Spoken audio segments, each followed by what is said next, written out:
Hello, beautiful people on this space, and a warm welcome to yet another episode on the show. If you're listening to the sound of my voice for the first time, well, my name is Favour, and this is the Mental Health Podcast. The Mental Health Podcast was created out of the depths of my heart to show up, speak up, and be boldly honest about my beliefs and magic, and also to create even more awareness on mental health and mental health challenges. In any episode, reach your heart or leave a spark reading, leave a review and share with your friends so the podcast can reach more people and create even more heartfelt sparks. And I believe in synchronicity and not coincidence. So if you find yourself listening to this episode, maybe there's a jewel for in here especially. And maybe heartbeat by heartbeat, we'll all be able to make the world where human emotions are prioritized even more. So sit back and dive right into the conversation. 2023 has been a journey. Happy New Year, everyone. It's been a long time since I brought up my phone and recorded an episode. It's so good to be back. Welcome to 2024. This is me saying Happy New Year, everyone. It was quite a handful in 2023. We were able to create lots and lots of amazing impact. To all my amazing listeners, thank you for sticking around in 2023, and I hope that listening to the Mental Health Podcast had a significant impact on your mental health journey.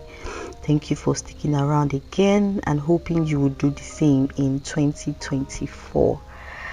So it's a new year and looking forward to new possibilities, new goals, new dreams, new aspirations. The goal still remains the same though, creating even more positive impacts and advocating more for mental health awareness. So today, actually I made this episode in 2023. I just have been so overwhelmed with my numerous activities for me to finally edit them. But here I am now, ready to do this. So on today's episode, we have an amazing guest. He is a co-Forbes BLK member. Sorry about that, Mr. Osarity. So we're going to be talking about social media and its impact on mental health. So sit back as I dive right into that conversation. Hello, everyone. Thank you so much for sticking around. So, on today's podcast episode, we're going to be talking about social media and mental health. And I have an amazing guest today who is going to share his insights and also his experiences as well. Thank you so much, Mr. Osarity, for reaching out and wanting to have this conversation with me.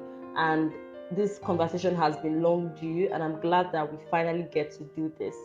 Well, Osarity is a co-Forbes member, and yeah, so far all our guests has been fellow Forbes members. So thank you so much for reaching out. So, Osarity, can you tell us a bit more about yourself and what you primarily do, so my listeners can gain more insights on you? All right. Thank you very much, Favor. I'm glad that we are able to put this podcast together, and so excited to share my thoughts with your audience. I am Osaritin Agunovai. I'm a human content interaction specialist. I've been doing this for the past decade, and I'm very much interested in using technology to support humanity. It's something I'm very passionate about. I keep on speaking and advocating for. And I'm also the founder of BBC MGT which is an AI software company here in the United States. And I will also the one of the convener of the UN Science Summit that happened last September 2023. And I'm very excited, like I said, in jumping into this podcast. And I know that at the end of the day, our listeners all over the world will be able to learn one or two things about how we could actually live a better mental health state. Thank you.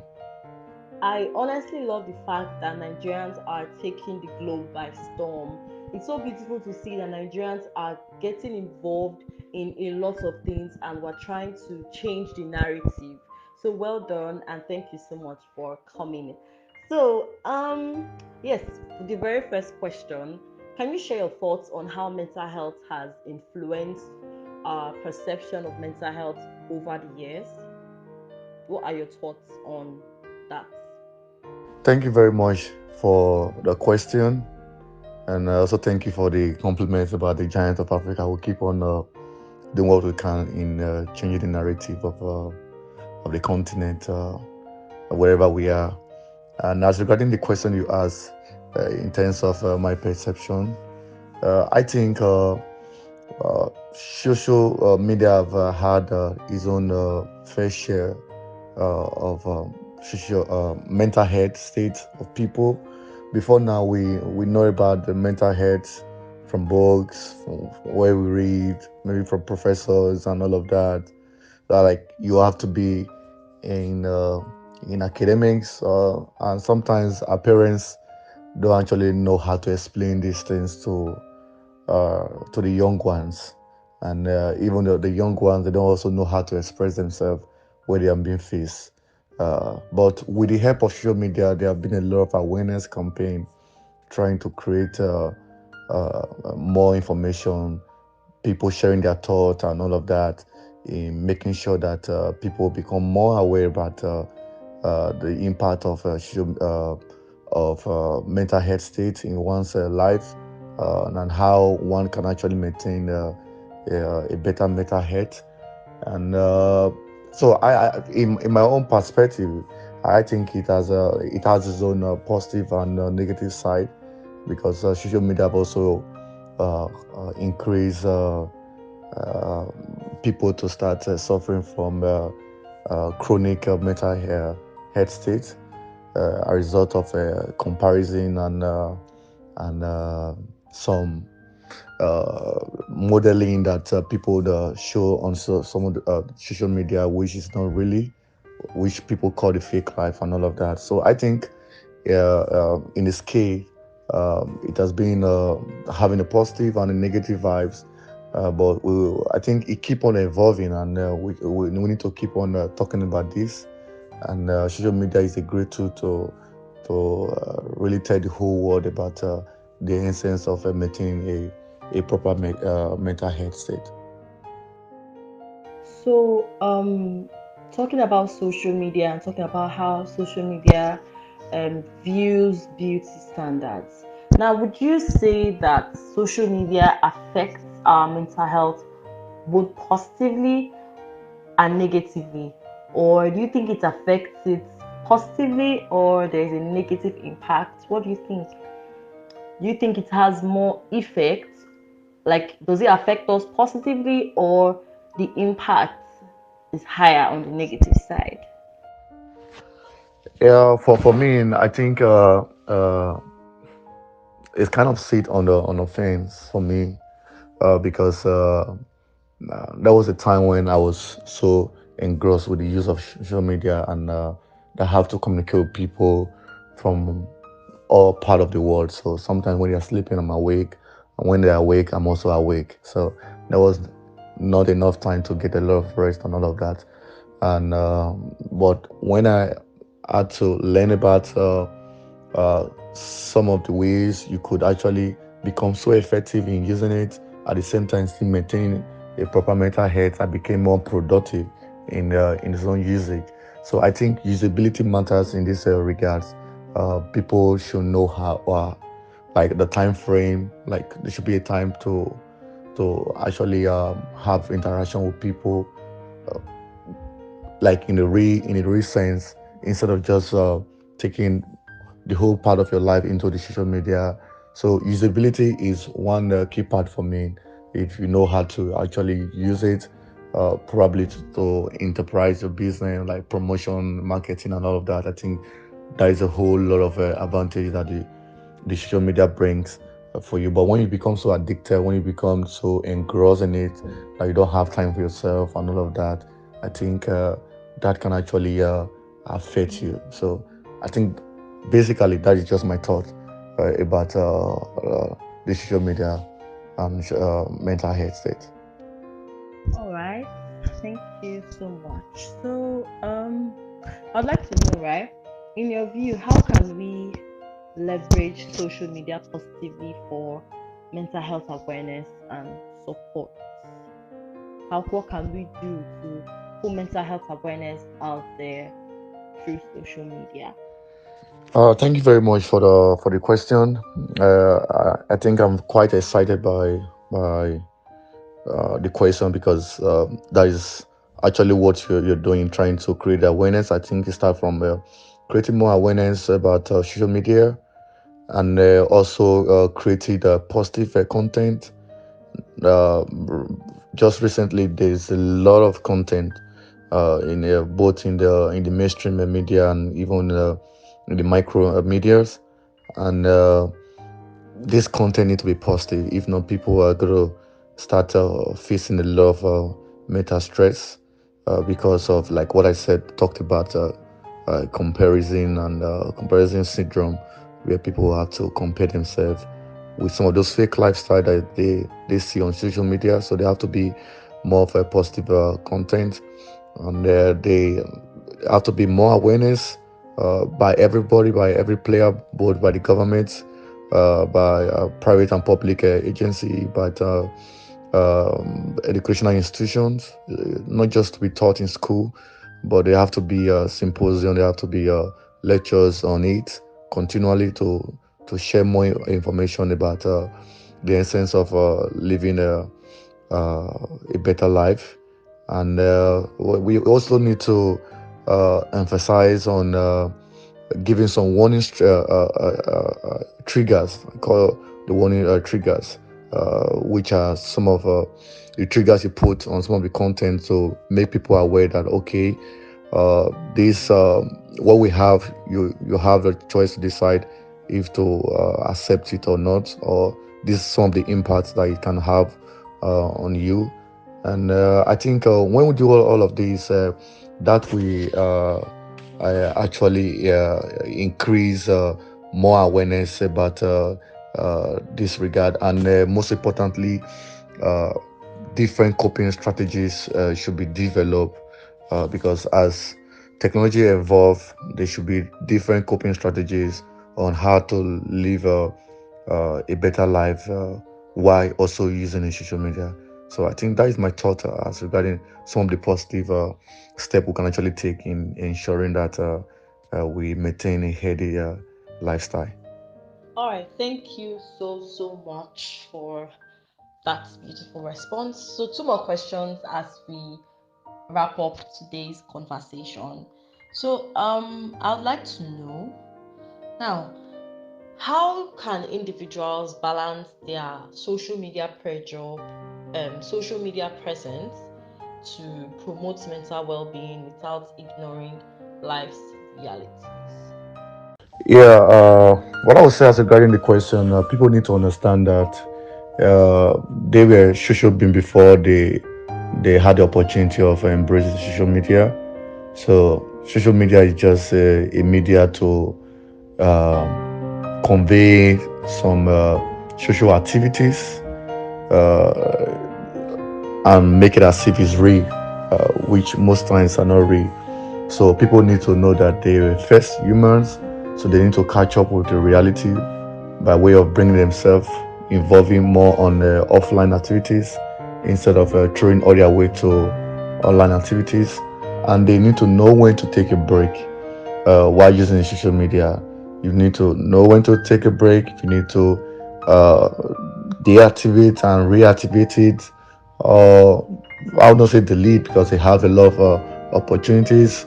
But if you also feel like that is the way you want to go, probably it has gone to a level where you can't actually take it anymore. You can always take it off from your phone or your gadget, and whenever you want, you can always put it back. And people also need to promote the two halves. What I mean, two halves. As we're talking about positive things, you're also talking about the challenges. But what we see in the social media is that people just talk about how easy life is, and when other people see, they feel that okay, I can actually try this thing, not knowing that there's a process that goes into it. So in terms of content creation, there should be like a balance in terms of creating the other side of whatsoever thing you are trying to promote, and the people also need to limit comparison. I've throughout this podcast, we're talking about comparison. People need to limit comparison. Comparison. You don't need to always put yourself in the shoes of others. Some persons are where they are because of the amount of work they put in, probably offline. What you're saying online might just be a mirage. They've actually done the work offline. So you need to reduce the level of a comparison with other people and set realistic expectations. Whatever thing you say online, whatever thing you're trying to put online, be realistic, so that you don't put yourself under undue pressure because of you want to meet up with expectations. No, there are some persons say, okay, I need to get to a number of followers, I need to get to a number of likes and all of that. I know it goes for those who are uh, influencers, are those who are actually getting a lot of money from it and all of that. So, but you should not take it to the level where it is not affecting your mental health, that you don't have time, because we've seen that even people who are influencer, they also, they don't, most times they have people who do all the works for them and all of that. So, and you are trying to compare yourself that, oh, I need to have this number of followers, thereafter creating some realistic unrealistic expectation for yourself. So you must know when to take a halt. You must know when to tell yourself that okay, I need to relax a little bit and take time to reflect on what I've gotten so far. And you have to like I said, balance the content. The content needs to be balanced. I know it might be quite difficult, especially those who are trying to promote some business or product and all of that. But trust not possible not to, because you don't know the impact it's having in the other person, and you don't also know the impact it might also have on your own self in terms of communication with the offline life. So I think that is my thought as regarding the what you just shared as a question. Thank you. I think I completely agree with you concerning setting realistic expectations. And also, social media creates some kind of picture that social media users, they create some kind of picture like that life is perfect, and life is not all that perfect. So when we see them posting on social media, we feel like, oh, this thing has been easy for this person, and we just be like, oh, this person is just so lucky and I can't wait to be her. But we fail to see that, behind every successful person, behind every successful business, that person has been trying and has been pushing and has remained consistent and has put in all the hard work, and you're just seeing the good side of it. But then they don't show you the bad side. They don't show you the late nights. They don't show you, how hard they're working to get to where they are. So I completely agree with setting with you as well. And we should also reduce certain unrealistic expectations. And social media has created a lot and a lot of unrealistic expectations, especially when it comes to relationships. Yeah, it's good to have standard, but then don't create um unrealistic, don't have unrealistic expectations. Yes, you see on social media this couple, and maybe bought his wife a Benz, or he bought his wife something, and then your husband is trying his possible best to make sure you are comfortable. They're trying to say, oh, and can't you see what other people are doing, why can't you do this for me? And you know fully well that it's not, if he has the money to do so, he will do so. But then you putting pressure on your partner just because he cannot give you what you want, or what social media has decorated as what love and affection is. So thank you so much for your wonderful insights. So I think this should be the last question as we wrap up today's episode. So where do you foresee the future of mental health conversations on social media? Thank you very much for the question, Favor. And I think it is good that you asked the question, because where I see the future is a future that is keep on evolving. And the reason I'm saying that as an expert in human computer interaction is part of my own duties to ensure that people have a better interaction with ever like evolving technology, so that they can actually have a way of changing their behavior and also making the best out of it without having any impact on their own life. And yeah, this conversation is going to continue.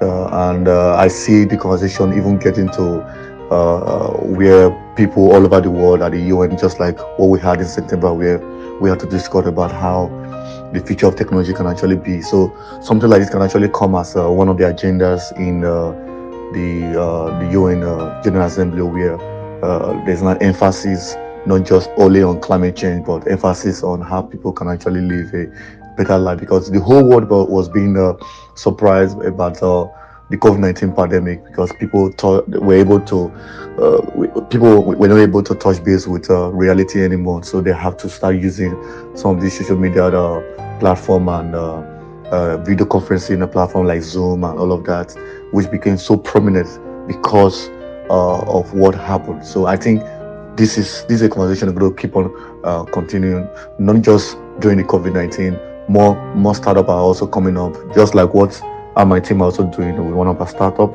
called Flat Clinic. Is actually what a problem that we saw during the COVID-19, that okay, people need to actually still maintain their proper health state. So, but the medium at which they can have access these things, we need to make it more convenient into having the form of a app where you can actually talk to a personal coach, talk to a therapist who can actually advise you or counsel you rather on the step you need to take in ensuring that you have a better life.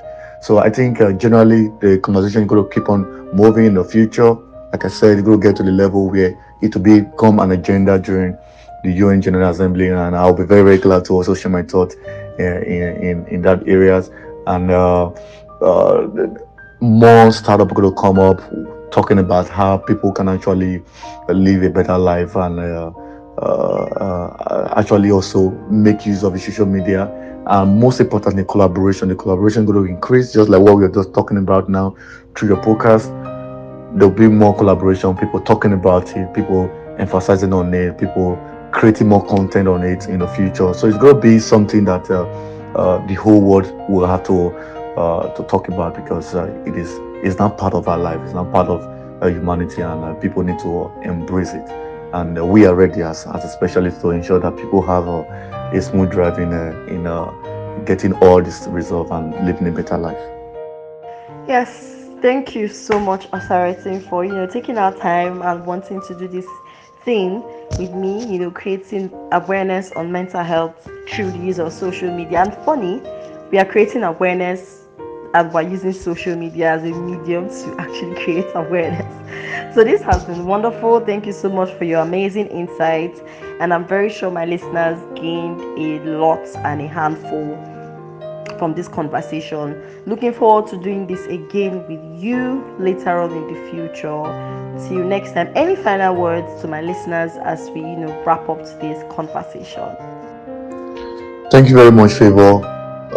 Sincerely, I need to thank you for having me on the studio, and I'm honored and looking forward to other future collaboration with you. My final thought is this: people need to know that social media have come to stay, but they must know how to use it to their own benefit.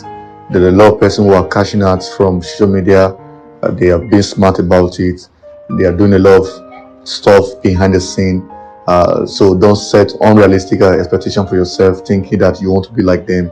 You must try to learn, be a master in it, so that you can become more productive and able to gain a lot from the social media. I'm not going to tell you that you should take it off from your phone, because everything that we do, even the government, we have to tweet. They have to use social media. So, but you must know how to utilize it.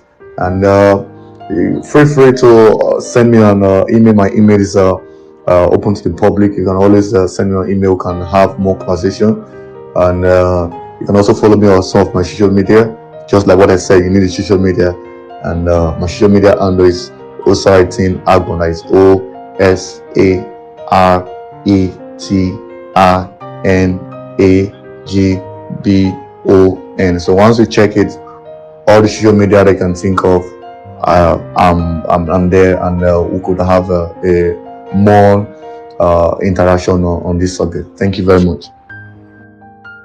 And there you have it, guys. Thank you so much for sticking around. Well, thank you so much, Osarity, for that beautiful insight. And it's a wrap on this insightful episode on the intersection of social media and mental health. I want to extend my deepest gratitude to our amazing guest, Mr. Osarity, for sharing his expertise and insights with us. Now, let us remember that social media can be a powerful tool for connection and empowerment, but it is very essential for us to also prioritize our mental well-being. Let's take breaks when we need them, create our fields to reflect positivity, and always remember that our mental health matters. Let's continue this important conversation and work towards creating a healthier online environment for each and every one of us. Thank you so much for tuning in. Stay blessed, and yes, don't forget to subscribe and also share with your friends and family so the podcast can reach more people and create even more heartfelt sparks. My name is Irike Favour, and this is where I draw the curtain on today's episode: social media and mental health. Happy New Year once again, and don't forget, I love you, but God loves you more.